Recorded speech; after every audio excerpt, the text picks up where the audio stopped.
So welcome. आज हमारे साथ में श्वेता हैं जिन्हें यूपीपीसीएस 2023 में रैंक 11 इन्होंने स्कोर किया है। Shweta, congratulations and welcome. Thank you so much sir. और सबसे पहले जो मेरा जो क्लीशेडी क्वेश्चन होता है, लेकिन मैं हर एक एस्पिरेंट से, हर एक सक्सेसफुल कैंडिडेट से पूछता ही हूँ, अभी आपको कैसा लग रहा है? सर बहुत अच्छा लग रहा है और काफ़ी इनिशियली तो काफ़ी शॉकिंग एक्सपीरियंस था, क्योंकि मुझे आइडिया नहीं था कि रैंक 11 आ जाएगी। मतलब आई वाज लाइक एक्सपेक्टिंग कि हाँ सिलेक्शन हो जाएगा, जी। बट रैंक 11 आएगी इसकी मुझे कोई एक्सपेक्टेशन नहीं थी, तो काफ़ी अनएक्सपेक्टेड था। तो काफ़ी अमेजिंग एक्सपीरियंस रहा है तो अभी कितना तक। कितना समय था आपकी प्रिपरेशन, लगभग कितने समय से चल रही थी? सर मैंने एक्चुअली यूपीएससी की प्रिपरेशन करना स्टार्ट किया था इनिशियली। तो मैंने जो कोचिंग वगैरह ली थी वो भी यूपीएससी के ही पॉइंट ऑफ व्यू से ली थी। तो बट मेरा इनिशियली यूपीएससी का 2 अटेम्प्ट क्लियर नहीं हो पाया। जी। तो फिर मैंने स्टेट पीसेस देखना स्टार्ट कर दिया। इनफैक्ट मैंने उत्तराखंड का प्री भी क्लियर किया है। जी, आपने मेंस के तो लिए। हाँ। हाँ, बट सर मैं उस प्रोसेस में जब बाकी स्टेट की लड़कियों को बाहर कर रहे थे तो उस प्रोसेस में मैं भी आउट हो गई थी। ओके। तो उसी के बाद फिर मैंने यूपीपीसीएस के लिए प्रॉपरली प्रिपेयर करना स्टार्ट किया था। तो यूपीपीसीएस के लिए मैंने कुछ लगभग आई थिंक 2 साल तो दिए हैं। यूपीपीसीएस के लिए भी मैंने 2 साल दिए हैं। जी। और एक अटेम्प्ट मैंने यूपीपीसीएस को और दिया था जब मैं यूपीएससी दे रही थी, बट वो एक नॉन सीरियस अटेम्प्ट था। Just like I just wanted to check कि क्या पूछते हैं एंड मेरा कितना कैलिबर है। जी। मैं बस चेक करने के लिए मैंने वो अटेम्प्ट दिया था। उसके बाद मैंने ये वाला अटेम्प्ट दिया जिसमें मेरा प्री देन मेंस और फिर इंटरव्यू क्लियर हुआ है। ठीक है, तो ये आपका थर्ड अटेम्प्ट था बेसिकली, अगर देखा है। सेकंड या third attempt? Third. Second second second था। Okay, second. वंडरफुल। थोड़ा सा आप अपने बैकग्राउंड के बारे में बताएंगे श्वेता? सर मैं जौनपुर डिस्ट्रिक्ट से बिलोंग करती हूँ और मेरी जो इनिशियल स्कूलिंग हुई है वो Saint John's school Siddiqpur Jaunpur से हुई है। फिर मैंने पूर्वांचल यूनिवर्सिटी से बीए किया है। देन आफ्टर दैट मैंने एमए किया है पॉलिटिकल साइंस से पूर्वांचल यूनिवर्सिटी से ही। एंड देन मैंने अभी दिसंबर 2023 का नेट क्वालिफाई किया है ओके। पॉलिटिकल साइंस से। एंड आफ्टर दैट ये यूपीपीसीएस अभी क्वालिफाई हुआ है। तो मतलब शुरू से ही एक था कि हमें सिविल सर्विस में जाना है क्या, इसीलिए ये बीए और एमए चूज किया आपने? सर हमेशा से था सिविल सर्विसेज में जाना है। हमेशा से जब मैं छोटी थी तब से ही पापा का बहुत क्लियर था, मेरे फादर का, कि तुमको ये करना है। ओके। एंड वो चीज मेरे दिमाग में कहीं ना कहीं फीड हो गई थी कि यही एक ऑप्शन है मेरे पास and I will do this only. Okay. तो मैं जब प्रिपरेशन स्टार्ट किया मैंने जब, तो तब से ही मेरे दिमाग में ये चीज की बहुत क्लैरिटी थी कि मुझे यही करना है। बट हाँ ये मैं कहूंगी कि बीच बीच में इनसिक्योरिटीज भी आती रही हैं। दैट्स व्हाई आई अटेम्प्टेड कि चलो नेट भी दे देते हैं। ऑब्वियसली। क्योंकि जब यूपीएससी नहीं क्लियर हुआ तो एक इनसिक्योरिटी तो मन में डेफिनेटली थी कि if in case I will slip then what. तो दैट्स व्हाई मैंने ऑप्शन बी क्रिएट किया था। Otherwise I have been always clear about this कि मुझे सिविल सर्विसेज ही करना है। ओके। तो एक चीज मुझे बताइए कि आपकी फैमिली में, आपने बोला आपके फादर ने आपको इंस्पायर किया, या एक तरीके से ही set you on the path कि चलो तुमको बनना है, क्या वो भी गवर्नमेंट जॉब में या सिविल सर्विस से एसोसिएटेड है? सर वो गवर्नमेंट जॉब में तो है, मतलब वो प्रिंसिपल हैं टीडी इंटर कॉलेज में। जी। तो उनको हमेशा से करना था civil services, but because of some circumstances वो नहीं कर पाए। तो आफ्टर दैट उनके मन में था कि मैं करूं इस चीज को। तो पापा के पापा का ही था कि नहीं तुमको ये चीज करनी है। तो that's why I just chose this stream. और आफ्टर दैट आफ्टर 12th भी जब मैंने इस चीज को इन डिटेल जानने की कोशिश की कि है क्या सिविल सर्विसेज और इसमें क्या करना होता है या सारी चीजें कैसे कैसे पढ़नी होती हैं, तो मैं काफी फैसिनेट हुई थी सब चीजों से, क्योंकि मेरा हमेशा से ह्यूमैनिटीज बेटर रहा है। तो मुझे ऐसा लगा था कि ये एक स्ट्रीम है जहाँ मैं बेटर पढ़ सकती हूँ या बेटर परफॉर्म कर सकती हूँ। राइट। तो दैट्स व्हाई मैंने सिविल सर्विसेज फिर चूज किया था। तो श्वेता, आपकी कोई हॉबीज भी हैं जो आप फॉलो Yes, कर पाई इस बीच में, प्रिपरेशन के बीच में? सर मेरी हॉबीज तो है, 2-3 हॉबीज हैं। जैसे फर्स्टली मुझे कुकिंग करना बहुत पसंद है, ओके। तो मैं कुकिंग करती हूँ। अपने लिए या दूसरों के लिए भी? नहीं नहीं, दूसरों के लिए भी चलता है, कोई ओके, इशू नहीं है, मुझे अच्छा लगता है खाना कुकिंग राइट, करना। राइट, एंड सेकेंडली सर मैं मंडाला पेंटिंग्स भी करती हूँ। Okay, mandala paintings. तो आपने सिविल सर्विसेज के बीच में भी इसको कंटिन्यू रखा था अपनी हॉबीज के लिए? सर पेंटिंग तो थोड़ा सा मैं कहूँगी कि हमेशा समय नहीं मिल पाता है, but I think cooking is something जो आप डेली करते हो, तो वो ऑलमोस्ट परस्यूट था। बट कुकिंग थोड़ा सा मैं कहूँगी कि जैसे एग्जाम्स आ गए या फिर बहुत नियर बाई है एग्जाम, प्रीलिम्स, मेंस या समथिंग लाइक दैट, तो उन समय पे मैं नहीं कर पाती थी। बट हाँ, ये कहूँगी कि जो मेरी हॉबीज है वो हमेशा से मेरा स्ट्रेस बस्टर रही हैं। ओके, तो हमेशा से एक रिलैक्सेशन के फेज में मैंने ये सब चीजें परस्यू की हैं ड्यूरिंग तो प्रिपरेशन। आपने प्रिपरेशन घर से ही करी थी या कहीं गए थे आप प्रिपरेशन के लिए, कोचिंग के लिए? मैंने प्रिपरेशन प्रयागराज से की है। जी। अच्छा, तो इस बीच में आपने कोई और एग्जाम्स, जैसे आपने बताया यूपीएससी आपने टारगेट किया, उत्तराखंड आपने लिखा, यूपीपीसीएस में आप सेलेक्ट हुए, क्या अदर एग्जाम्स भी आपने कोई टारगेट किए थे? नहीं सर, मैंने बस यही एग्जाम्स प्रेफर किए थे, UPSC and after that state PCS. Okay, ठीक है। तो अब आते हैं स्ट्रैटेजी पे कि आपकी प्रीलिम्स के लिए क्या स्ट्रैटेजी थी, किस तरीके से आप प्रिपेयर कर रहे थे? आपने बताया था आपने एक बार पहले बिना बहुत सीरियस तैयारी के भी दिया था, तो क्या अलग किया इस बार? सर जो मैंने इस बार चेंज किया लास्ट टाइम से, वो सबसे ज्यादा यही था कि पहले मेरे रिसोर्सेज बहुत डाइवर्सिफाइड थे। I used to read 2 to 3 books for a single subject, तो वो मुझे हमेशा लगता था कि नहीं, इसमें कम है, इसमें कम है, थोड़ा ये भी पढ़ लेते हैं, वो भी पढ़ लेते हैं, तो वो मुझे लगता है वही सबसे बड़ा इशू था मेरी पढ़ाई में। तो होता ये था कि लास्ट तक रिवीजन नहीं कंप्लीट हो पाता था कभी भी, Right. प्रॉपरली रिवाइज नहीं हो पाता था, या फिर नोट्स हाफिजार्ड हो जाती थी मेरी। तो दैट्स वाई इस बार मैंने अपने रिसोर्सेज को बहुत ज्यादा लिमिट किया। स्ट्रिक्टली मैंने हर चीज के लिए सिर्फ एक ही रिसोर्स प्रेफर किया है, और मैंने रिवीजन बहुत ज्यादा बढ़ाया है इस तो बार। आप प्रीलिम्स के लिए कुछ बुक्स के नाम बता सकती हैं ऐसे इंपॉर्टेंट जो आपने रेफर करी थी? सर वैसे तो देखा जाए तो स्टैंडर्ड बुक्स तो पढ़नी ही चाहिए, बट अगर हम प्रीलिम्स स्पेसिफिक बात करें, अगर आपकी एक बार स्टैंडर्ड बुक्स हो रखी हैं, आपने पढ़ रखा है और आपकी कंसेप्चुअल अंडरस्टैंडिंग बन गई है, तो घटना चक्र की पूर्वावलोकन की बुकलेट्स आती हैं जी, जो यूपी के एग्जाम्स को स्पेसिफिकली टारगेट करती हैं। राइट, और यूपी पीसीएस के लिए तो वो एब्सोल्युटली आई थिंक रामबाण है, क्योंकि उसमें जो भी कंटेंट है वो कम्प्लीटली प्री और मेंस के लिए ही डिजाइंड होता है।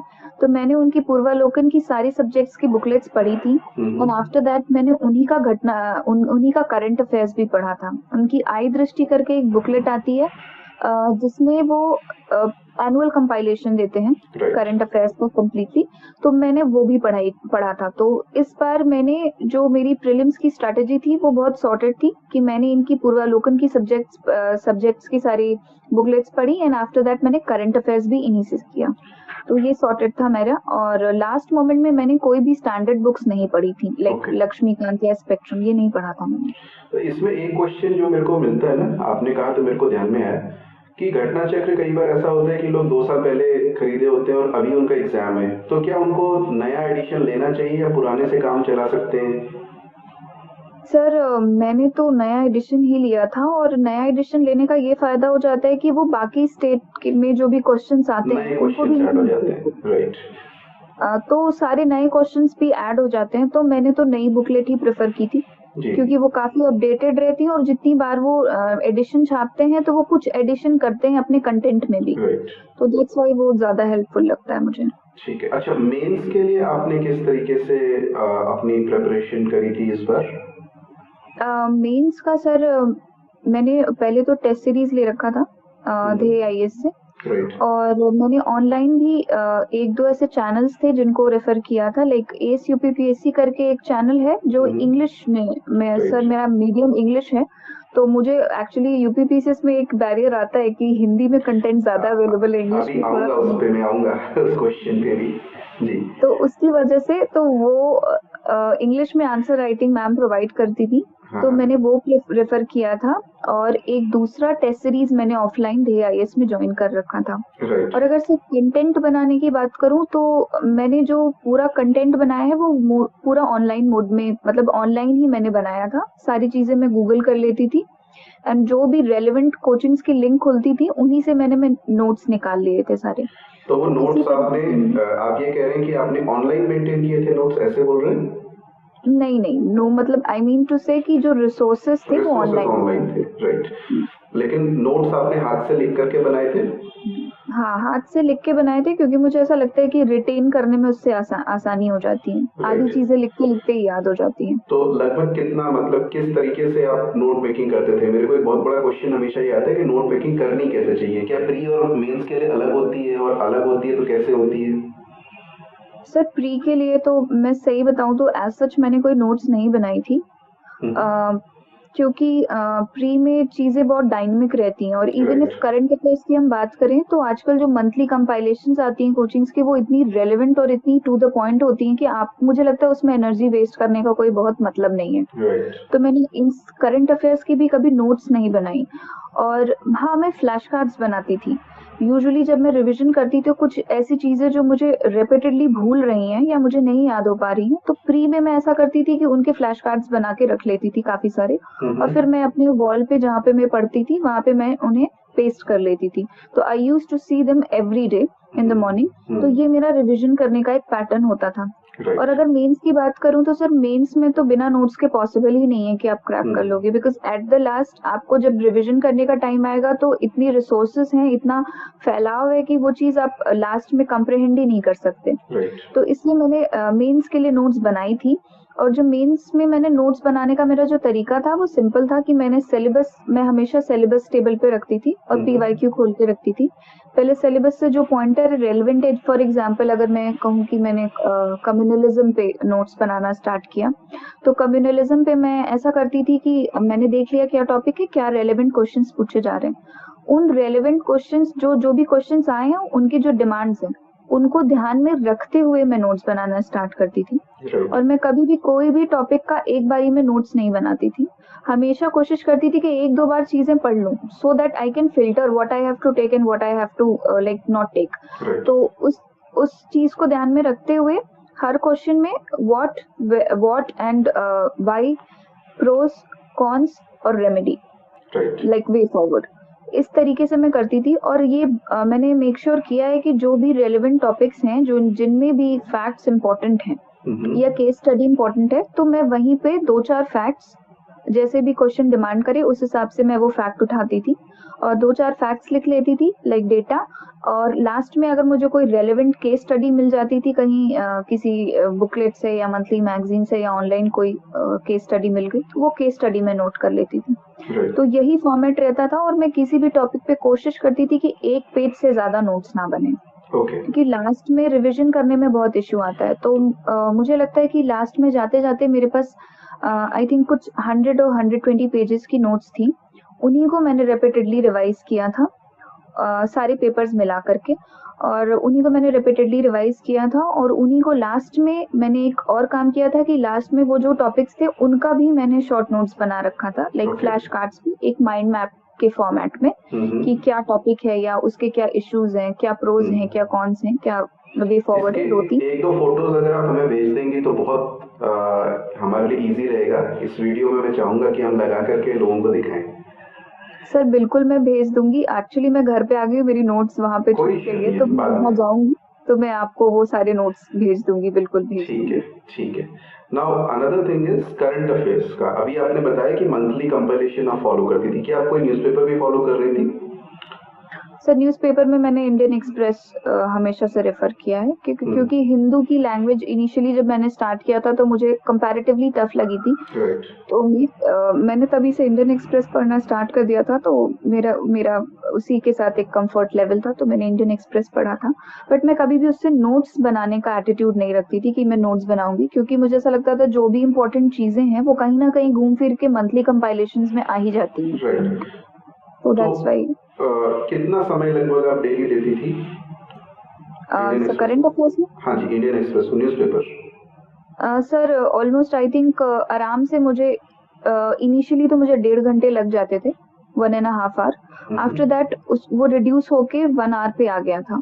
सिंस मैं उससे नोट्स नहीं बनाती थी तो सिर्फ पढ़ना रहता था, तो वो कंप्लीट हो जाता था। राइट। अभी एक चीज जो चेंज हुआ था इस साल यूपी में, वो था यूपी के नए पेपर्स दो जुड़ गए थे। किस तरह से आपने उसकी तैयारी करी, क्योंकि लोग बहुत परेशान थे कि उसके नोट्स कैसे मिलेंगे, तो आपने किस तरीके से उसको मैनेज किया? सर यूपी के लिए जब मैंने टेस्ट सीरीज ली थी ध्येय से, तो हमें 2 बुकलेट्स प्रोवाइड की गई थी और वो कंप्लीट कवरेज दे रही थी सिलेबस का, तो मैंने वो रिसोर्सेज रेफर किए थे। रेस्ट जो मैंने किया था, दृष्टि पीसीएस करके एक चैनल है, वो अपनी बुकलेट्स निकालती हैं करंट अफेयर्स की, तो वो जो करंट अफेयर्स की इंग्लिश में बुकलेट्स निकालती हैं, तो वो 1 मंथ का कंपाइलेशन होता है यूपी का, तो वो मैंने उससे सारे एग्जाम्पल्स कलेक्ट कर लिए थे। तो मैंने ये किया था कि मैंने लास्ट 6 मंथ्स का करंट अफेयर्स पढ़ा था उनसे, और जो भी रेलेवेंट एग्जाम्पल्स थे या बजट या जो भी था, जहां से भी मैंने सारे एग्जाम्पल्स पिकअप कर लिए थे वहां से। बाकी जो नोट मेकिंग का प्रोसेस था, वो सारा नोट मेकिंग का प्रोसेस मैंने ध्येय से ही किया था। उन्होंने जो मुझे 2 बुकलेट्स प्रोवाइड की थी, पेपर 5 और पेपर 6 के लिए, उनमें क्वेश्चन फॉर्मेट में सारी नोट्स हमें प्रोवाइड की गई थी। तो क्वेश्चन फॉर्मेट में होने की वजह से मुझे ये भी आइडिया लग जाता था कि इस टॉपिक से ये क्वेश्चन बन सकता है। तो इसी के थ्रू मैंने प्रिपरेशन अपनी करी थी, और बाकी मैंने कोई रिसोर्स रेफर नहीं किया था। अच्छा, इसमें जो आपकी जर्नी रही, इसमें रिवीजन का इम्पोर्टेंस रहा होगा। अभी आपने बताया कि आपने नोट्स बनाए तो ऑब्वियसली रिवाइज किए, तो क्या आपका कुछ रेगुलर रिवीजन के लिए भी टाइम रखते थे, या किस तरीके से आप करते थे? क्या शेड्यूल रहता था रिवीजन का? सर जब प्री का टाइम था, तो मेरा जो रिवीजन का मोड था वो यही था कि जो भी टफ टॉपिक्स थे मैं उनके फ्लैश कार्ड्स बना के अपने वॉल पे लगा लेती थी। तो मॉर्निंग में मैं जब पढ़ने बैठती थी, तो उस टाइम ही मैं एक बार ही सारे अपने फ्लैश कार्ड्स देख लेती थी, जो भी रेलेवेंट रहते थे वो सारे टॉपिक्स एक बार गो थ्रू कर लेती थी। और सर रिवीजन का मैं बोलूँगी कि बहुत बड़ा रोल है पूरे प्रिपरेशन में। मुझे ऐसा लगता है कि इस बार एग्जाम क्लियर होने का जो बिगेस्ट रीजन था वो रिवीजन ही था। और लास्ट तक जाते-जाते ये बहुत इम्पोर्टेंट है कि ऐसी कुछ चीज़ें हैं जो आपके माइंड में फीड हो जाएँ और उन्हें आपको देखने की भी ज़रूरत ना पड़े। मतलब लाइक फ़िल्टर हो जाना चाहिए कुछ-कुछ कंटेंट। तो वो ही स्ट्रैटेजी मेरी थी। और जब मेंस का टाइम था, तो मेंस के टाइम पे इसीलिए मैंने नोट्स बहुत बड़े नहीं बनाए थे। किसी भी टॉपिक पे 4 से 5 पन्ने की नोट्स मैंने नहीं बनाई। कोशिश की कि 1 पेज की नोट्स हो।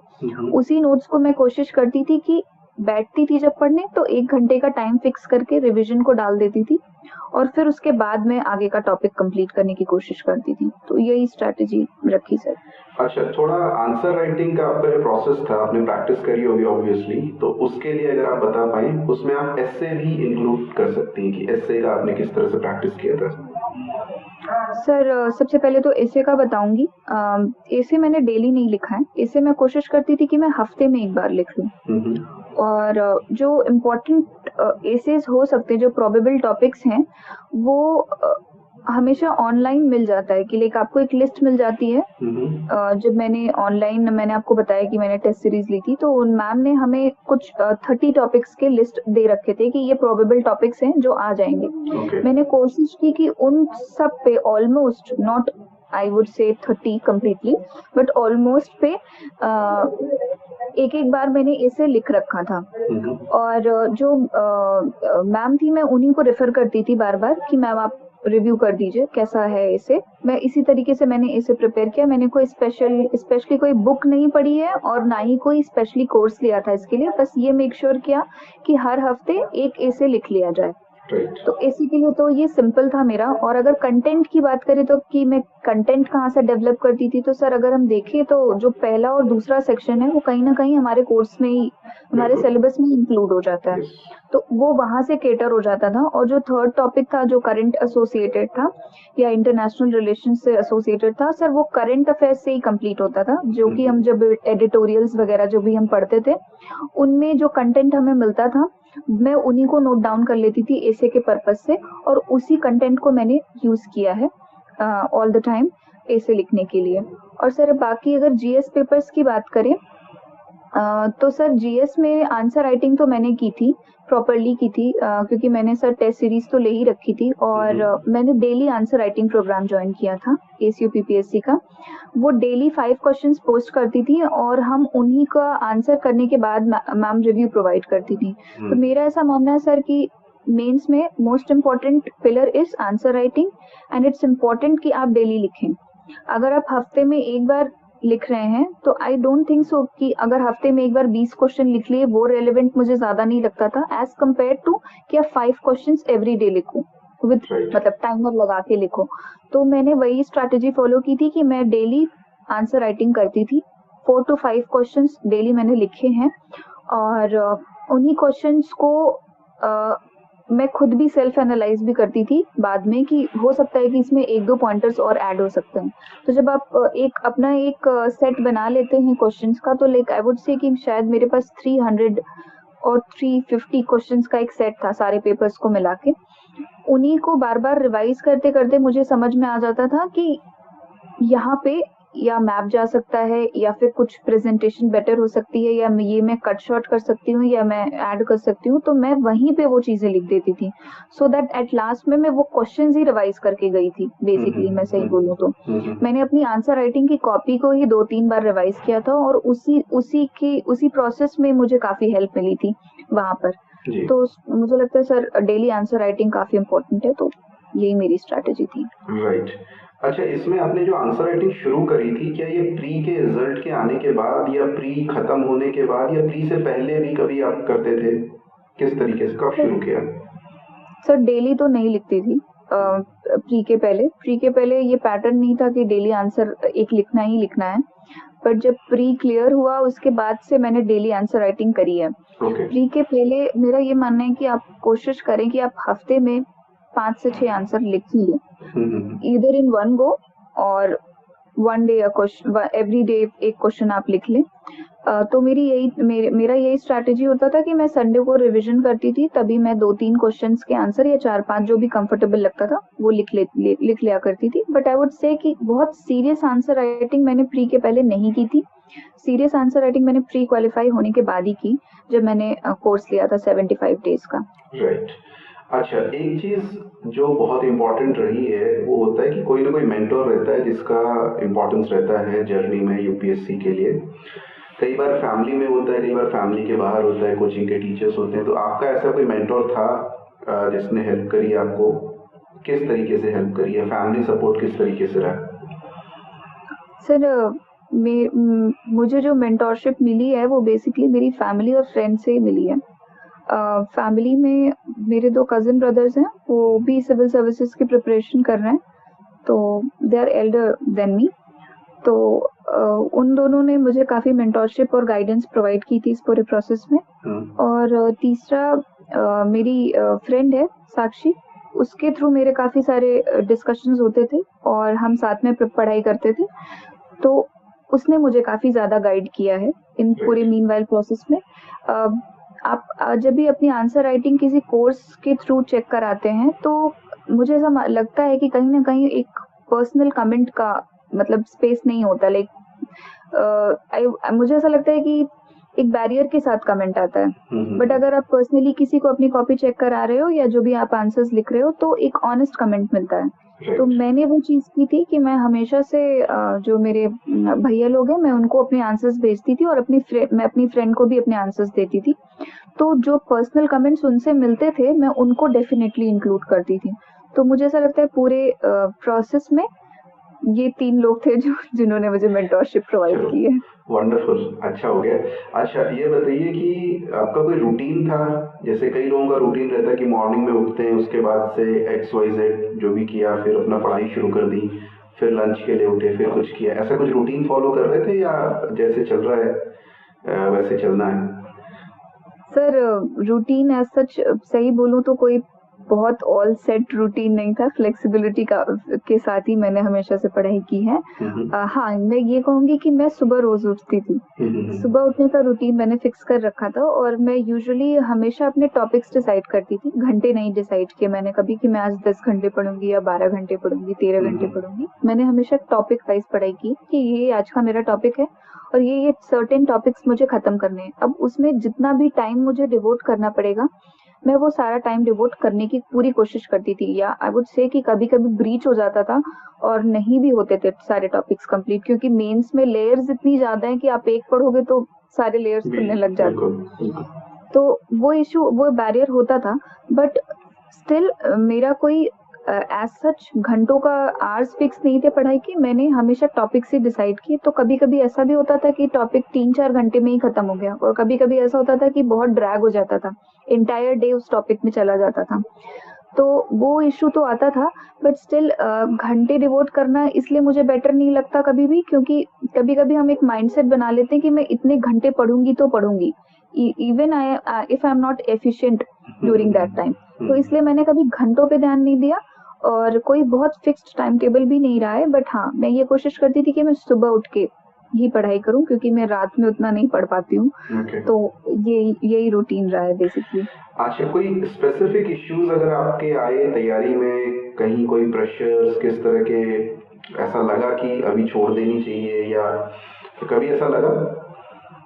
सर, जब यूपीएससी नहीं क्वालिफाई हुआ था तो ये डिमोटिवेशन तो बहुत ज्यादा था अंदर, क्योंकि इनिशियली जब हम प्रिपरेशन स्टार्ट करते हैं तो आई थिंक हर एस्पिरेंट के मन में ही रहता है कि मुझे यूपीएससी करना है और वही क्वालिफाई करना है। राइट। तो जब यूपीएससी क्वालिफाई नहीं हुआ तो उस फेज में मैं काफी डिमोटिवेटेड थी, और काफी डाउट थे मन में, सेल्फ डाउट बहुत ज्यादा था, और कॉन्फिडेंस भी काफी डाउन था मेरा उस पूरे पीरियड में। बट ऑल टुगेदर मैं ये कहूंगी कि अगर आपके पास अच्छा फैमिली सपोर्ट है और अच्छे फ्रेंड्स हैं, तो वन और द अदर वे आप उस चीज से बाहर आ ही जाते हो। तो उसी मीनवाइल सर मैंने यूपीएससी की प्रिपरेशन को हॉल्ट पे डाला था और स्टेट सर्विसेज करना स्टार्ट कर दिया था। तो पूरी जर्नी में सर डेफिनेटली डीमोटिवेशन का फेज या डिसअपॉइंटमेंट खुद से ही, ये सारी चीजें तो थी, बिल्कुल थी। पर मेरी फैमिली काफी सपोर्टिव है इस चीज को लेके, हमेशा से बहुत पुश मिला है कि करना है, और मेरी फ्रेंड भी बहुत सपोर्टिव रही है पूरे प्रोसेस में, तो इस वजह से मुझे काफी हेल्प मिली है। चलिए, बहुत अच्छा। अब एक जो लास्ट मेरी रिक्वेस्ट है वो ये कि आप जो एस्पिरेंट्स हैं, अगर उनके लिए कोई मैसेज देना चाहेंगी तो क्या बोलेंगी? सर, मोस्ट इम्पोर्टेंट जो मेरा सजेशन होगा वो यही है कि कंसिस्टेंसी और दूसरा रिवीजन लाइक मेरे हिसाब से रिवीजन किसी भी चीज को क्रॉस करने का, किसी भी एग्जाम को क्रैक करने का बेस्ट तरीका है। और दूसरा कंसिस्टेंट रहना, कभी भी कोशिश करें कि अपनी मेंटल हेल्थ को ना कॉम्प्रोमाइज करें पढ़ाई के चक्कर में, और कोशिश करें कि ये जरूरी नहीं है, मतलब पढ़ते भी हैं लोग 17-18 घंटे भी पढ़ते हैं, बट मेरे हिसाब से ये मेंटली हेल्दी प्रोसेस नहीं है और ना ही एक सस्टेनेबल तरीका है पढ़ने का। तो अगर आपको सस्टेनेबली पढ़ना है, लॉन्गर रन तक पढ़ते रहना पड़ता है इस पूरे प्रोसेस में, क्योंकि टाइम सबको लगता है आई गेस। कुछ लोग होते हैं जो निकल जाते हैं फर्स्ट अटेम्प्ट में, बट मोस्ट ऑफ द जो पॉपुलेशन है वो यही प्रॉब्लम फेस करती है कि लोगों का नहीं होता है। तो उस प्रोसेस में मुझे ऐसा लगता है कि अगर आपको सस्टेनेबली पढ़ना है तो पूरी कोशिश करें कि कंसिस्टेंट रहे, भले if it is for 6 hours a day और 7 आवर्स अ डे। तो ये एक इम्पॉर्टेंट चीज है। और दूसरा, रिवीजन पे बहुत ज्यादा फोकस करें अपने और तीसरा, अपने जो कंटेंट है उसको डाइवर्सिफाई ना करें। किसी भी पर्टिकुलर सब्जेक्ट या टॉपिक के लिए 2 से 3 रिसोर्सेज को रेफर करने से दिमाग में सेल्फ डाउट भी आता है, कंफ्यूजन होता है, और रिवीजन का स्कोप बहुत कम हो जाता है। तो बिल्कुल भी अपने रिसोर्सेज को डाइवर्सिफाई ना करें। There are people who make absolutely good notes, तो अगर आप नोट्स अच्छी बना सकते हो तो वेल, गो फॉर दैट। अगर आप नोट्स नहीं भी बना सकते हो तो मेरा ऐसा मानना है इस समय ऑनलाइन इतना फ्री कंटेंट अवेलेबल है और काफी ऑर्गेनाइज्ड कंटेंट है, तो आप उसको रेफर करें और बिल्कुल डाउट ना करें अपनी रिसोर्सेज पे, क्योंकि मेरा ऐसा मानना है कि कोई भी ऐसे रिसोर्सेज नहीं है मार्केट में जो एब्सोल्युटली एग्जाम के डिमांड को कंप्लीटली मीट करती हूँ, कि like from every nook and corner आपको क्वेश्चन मिल रहा हो या कंटेंट मिल रहा हो। तो जो भी रिसोर्सेज आप रेफर करें उस पर ट्रस्ट करें, उसको रेपिटेडली रिवाइज करें, पढ़ाई में कंसिस्टेंट रहें, बट हाँ बिल्कुल अपनी मेंटल हेल्थ को बिल्कुल कॉम्प्रोमाइज ना करें। तो हमेशा अपनी हॉबी या फिर जो भी चीजें पसंद है, लाइक मुझे वेब सीरीज देखना भी बहुत पसंद है। तो मैं वेब सीरीज भी बहुत देखती थी पूरे मीनवाइल के प्रोसेस में, तो वो सब भी करते रहें, इट्स इम्पोर्टेंट। क्योंकि आईएएस या पीसीएस हम आइसोलेशन में नहीं बन सकते हैं। तो ये सारी चीजें भी बहुत इम्पोर्टेंट है लाइफ में, तो एक बैलेंस बना करके चलें। Thank you very much, Shweta. I am sure this will help a lot of aspirants